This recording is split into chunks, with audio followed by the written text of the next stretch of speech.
एक छोटे से कस्बे में रहने वाला 7 साल का छोटू दिखने में तो दुबला पतला था, लेकिन उसका जज्बा बड़े बड़ों को हैरान कर देता था। उसके पिता एक गैरेज में मैकेनिक थे और छोटू अक्सर स्कूल के बाद वहां हाथ बटाने जाता था। छोटू का एक ही सपना था, उसे अपने स्कूल की साइकिल रेस जीतनी थी। लेकिन समस्या ये थी कि छोटू के पास अपनी साइकिल नहीं थी। वो गैरेज में आने वाली पुरानी, जंग लगी साइकिलों को ठीक होते देखता और मन ही मन उनमें अपनी जीत ढूंढता। लोहे का कबाड़ और जिद। जब उसने अपने पिता से रेस के बारे में बताया तो पिता ने भारी मन से कहा, बेटा, नई साइकिल के लिए अभी पैसे नहीं हैं। छोटू उदास नहीं हुआ। उसने गैरेज के कोने में पड़ी एक पुरानी टूटी हुई साइकिल के ढांचे को देखा, जिसे किसी ने कबाड़ समझकर छोड़ दिया था।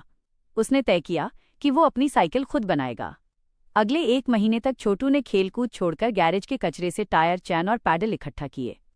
उसके हाथ ग्रीस से काले हो जाते, कभी चोट लगती, लेकिन वो बस एक ही बात कहता, जीत गाड़ी से नहीं, जिगरे से होती है। रेस का दिन। जब रेस का दिन आया तो स्कूल के मैदान में चमचमाती गियर वाली साइकिलें खड़ी थीं। अमीर घर के बच्चे छोटू की खटारा साइकिल देखकर हंसने लगे। अरे छोटू, इस कबाड़ से रेस लड़ेगा? इसके तो हैंडल भी ढीले हैं। छोटू ने बस अपनी साइकिल के पैडल पर पैर रखा और मन में बोला, आज दिखा दे अपना दम। सीटी बजी और रेस शुरू हुई। शुरुआत में छोटू सबसे पीछे था। गियर वाली साइकिलें फर्राटे से आगे निकल गईं। ढलान पर छोटू की साइकिल की चैन उतर गई। उसके घुटने पर चोट लगी और खून बहने लगा।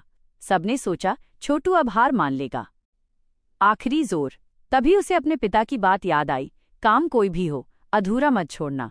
छोटू उठा, चैन चढ़ाई और ऐसी तेजी से पैडल मारे कि उसके पैरों में बिजली दौड़ने लगी। वो एक एक करके सबको पीछे छोड़ने लगा। फिनिश लाइन 200 मीटर दूर थी।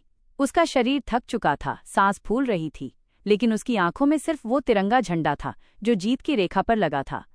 जब छोटू ने फिनिश लाइन पार की तो पूरा मैदान तालियों से गूंज उठा। उसने रेस नहीं जीती थी, उसने सबका दिल जीत लिया था। वो दूसरे नंबर पर आया था, लेकिन अपनी मेहनत से बनाई उस टूटी साइकिल के साथ वो सबसे बड़ा विजेता था। कहानी की सीख। जीतने के लिए महंगे साधनों की जरूरत नहीं होती, सिर्फ मेहनत और कभी ना हार मानने वाली सोच चाहिए। अगर आप खुद पर भरोसा करें तो कबाड़ से भी सोना बनाया जा सकता है।